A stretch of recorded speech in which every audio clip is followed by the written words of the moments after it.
ações que ocorreram lá no mês de maio giraram em torno da família. Eu fiz o encerramento lá, esses 5 de pregações, agora às 9 horas, eu comecei às 9 horas e saí lá e vim para cá.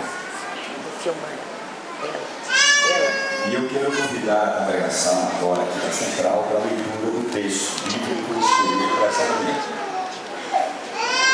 Mateus capítulo 19.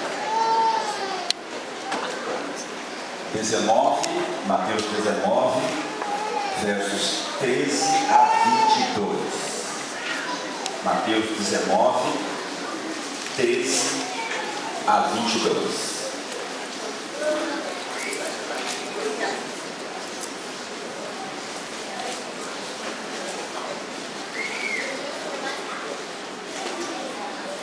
Trouxeram-lhe então algumas crianças, para que lhes impusesse as mãos e orasse. Mas os discípulos os repreendiam. Jesus, porém, disse: deixai os pequeninos, não os embaraceis de vir a mim, porque dos tais é o reino dos céus. E tendo-lhes imposto as mãos, retirou-se dali. E eis que alguém, aproximando-se, lhe perguntou: mestre, que farei eu de bom para alcançar a vida eterna? Respondeu-lhe Jesus: por que me perguntas acerca do que é bom? Bom só existe um. Se queres, porém, entrar na vida, guarda os mandamentos.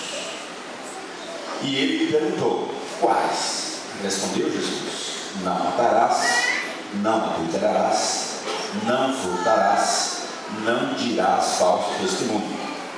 Honra teu pai e a tua mãe, e amarás o teu próximo como a ti mesmo. Replicou-lhe o jovem: tudo isso tenho observado. Que lhe falta ainda?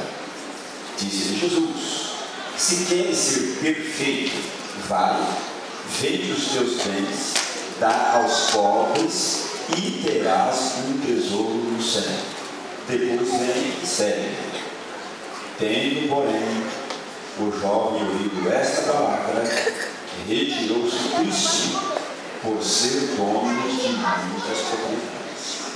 Feche os olhos na mensagem. Nosso grandioso Deus e Pai, a tua palavra está aberta diante da tua congregação e do teu povo, que se congrega aqui nesse lugar para te adorar. Que o nosso coração também esteja aberto, que a nossa mente igualmente, para receber aquilo que tu tens a nos entregar nesta manhã, por meio da exposição da tua palavra.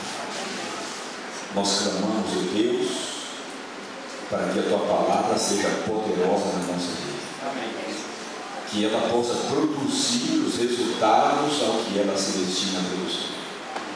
Que nada distraia a nossa atenção, tire a nossa concentração, para que a nossa adoração, através do estudo da tua palavra, seja em harmonia com o teu querer. Abençoa-nos agora em adoração. Abençoa as nossas crianças, que elas possam ficar quietinhas.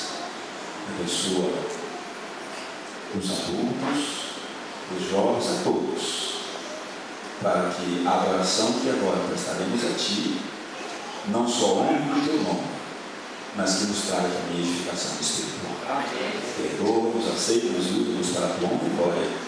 É o que oramos e agradecemos em nome de Jesus. Amém.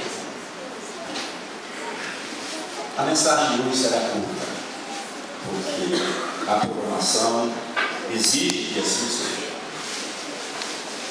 mas ela será a mensagem.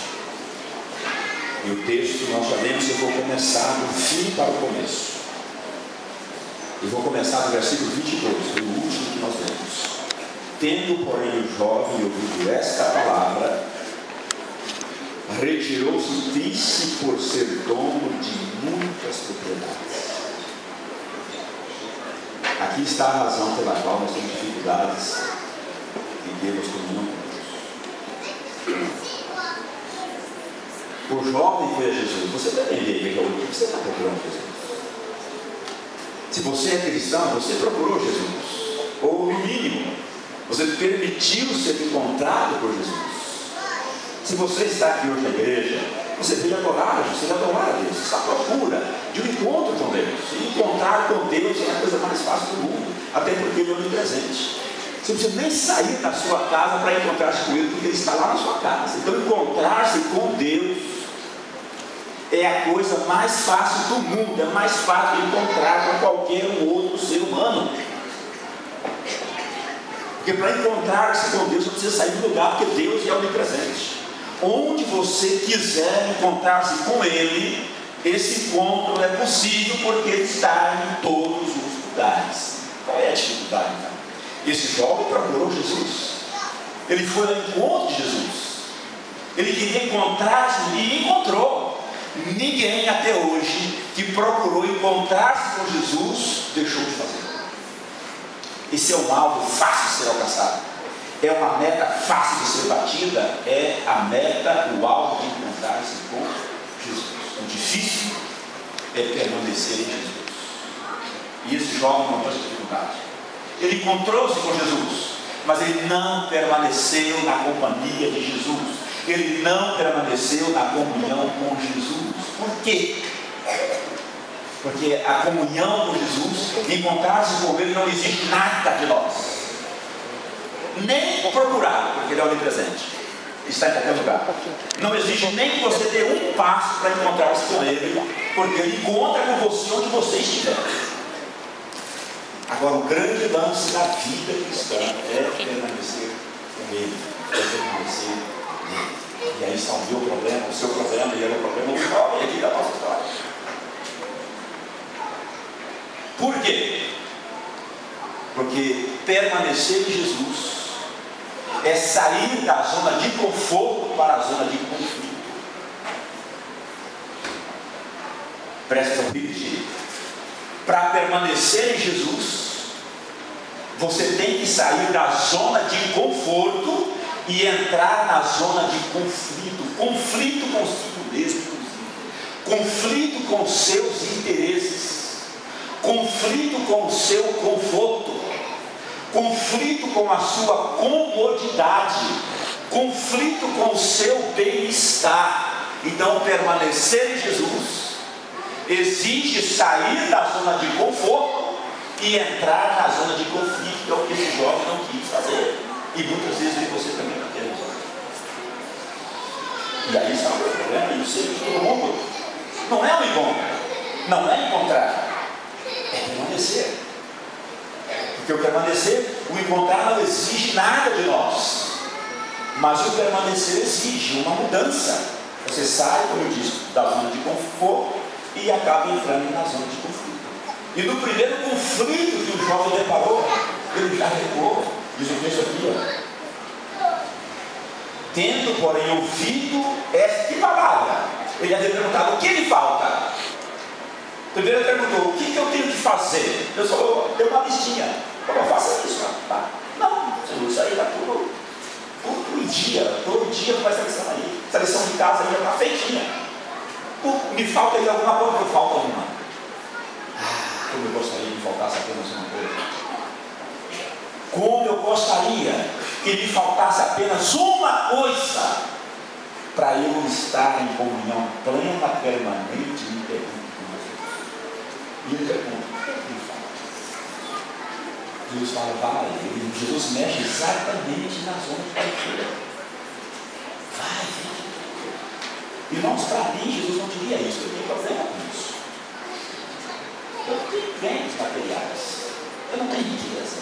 Eu não sou dono de muitas propriedades. Não diria isso para mim. O que ele diria para você? É só você que sabe, eu não sei. Eu sei o que eu diria para mim, talvez. Para você, só você saberia. O que diria? Está te faltando isso. Seria vender os bens materiais, propriedades. Para alguns talvez sim, mas para a grande maioria talvez não. Eu conheço a grande maioria.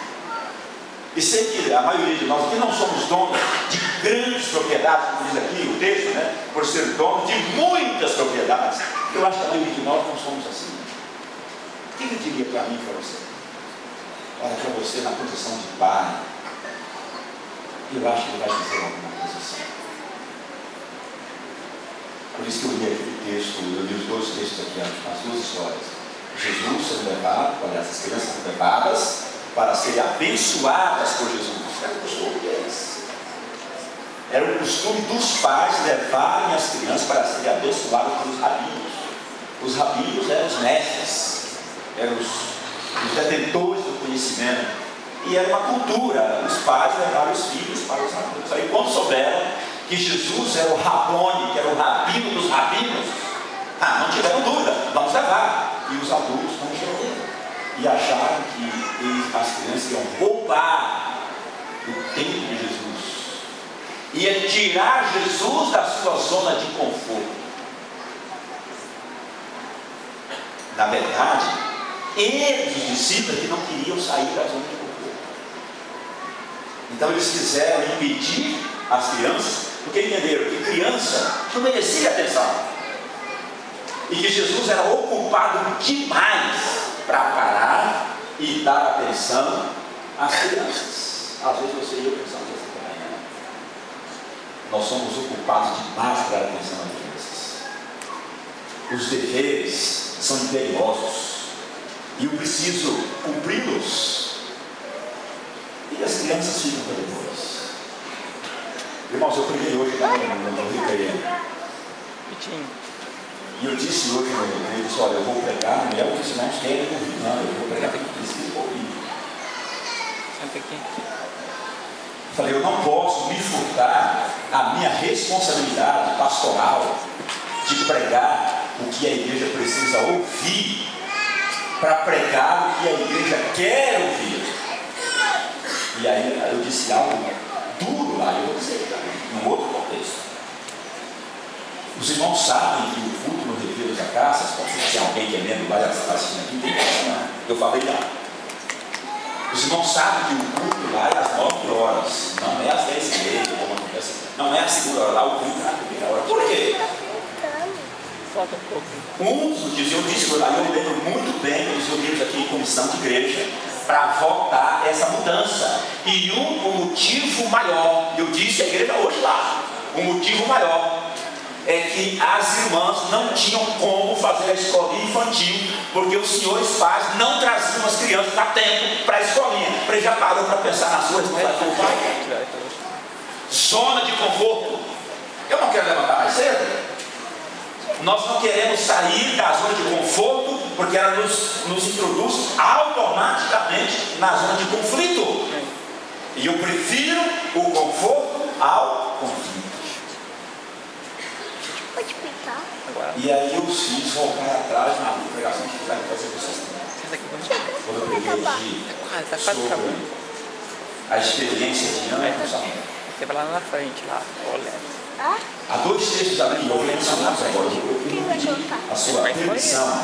Aliás, alguém pediu. Eu vou colocar eu mesmo. Talvez faça isso aqui.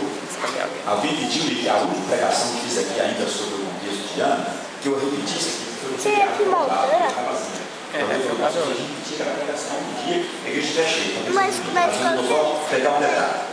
No capítulo 2, versículo 11, eu mencionei isso aqui, mas vou relembrar. Diz assim: 1 Samuel, capítulo 2, versículo 11. Vou dar um tempinho para você encontrar. Olha lá.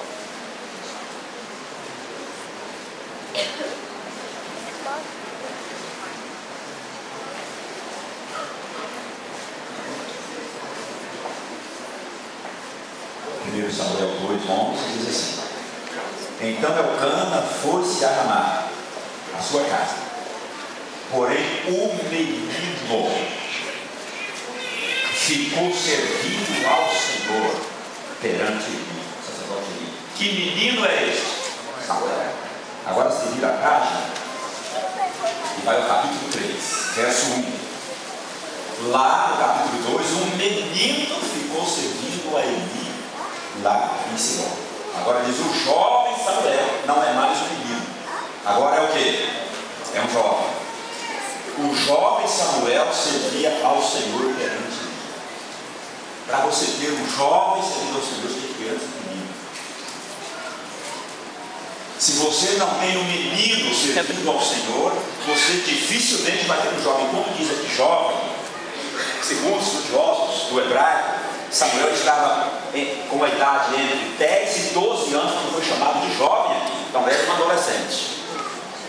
Eu já vi alguns pais rotularem os filhos de aborrecentes. Já vi pais dizerem isso na frente do filho, que o meu filho está naquela fase, meu filho é um aborrecente. Para você ter um adolescente não aborrecente, você tem que ter um menino servindo ao Senhor. E para se ter um menino servindo ao Senhor, ele depende de você como adulto. E a gente teve que mudar o horário de culto de uma igreja, porque os adultos não queriam o desconforto de trazer os filhos mais cedo na escola sabatina. Já parou para pensar nesse negócio dos pais? Veja, a minha netinha está conosco, a minha filha mais velha está precisando de repouso, está grávida do filho, e a gravidez está inspirando alguns cuidados, e ela veio passar uns dias aqui para a mãe cuidar, ajudar, etc. E hoje nós fomos lá para o recreio, e a minha esposa queria vir para cá, pastor, meu bem, queria tanto ouvir a sua pregação lá na central hoje. Eu disse, à vontade, né? Você vai ouvir a pregação lá e a pregação aqui, é diferente, a pregação é diferente, é outra pregação, mas aqui ela estava ensinando isso da escolinha. E ela dizia, eu quero colinha. Ela já disse que ela não queria ficar sem a escolinha. E eu fico imaginando os filhos querendo a escolinha e os pais com preguiça de levá-los na escolinha. E aí, quando são adolescentes, agora eles não querem a escolinha e os pais querem que eles vão para a escola. Quiseram divertir os colégios. Quando eles queriam, os pais queriam conforto. Não dá para levar tão cedo assim. E a gente tem que mudar o horário do culto para ver se salva as crianças e os pais e não querem sair da zona de conforto. Só que quando chega na adolescência, que o filho fica indiferente à igreja, a fé parece mornar um pouco, e agora o pai é preocupado, filho, vamos para aí, agora eu não quero, agora eu quero o conforto. E a gente perde a chance, porque as crianças elas têm paixão pela escolinha. A minha netinha passa a semana inteira falando, aí não pode colocar uma roupinha mais diferente. Igreja, vovô, ela quer vir para a igreja. Amém por isso. Mas isso não será sempre não, queridos. Ela vai chegar na adolescência, ela não vai ter tanto gosto pela igreja. E se eu não incutir isso, não aproveitar enquanto ela quer, a hora que eu quiser será tarde demais. Ora, se o sim dela é cedo demais para mim, o não dela vai ser tarde demais.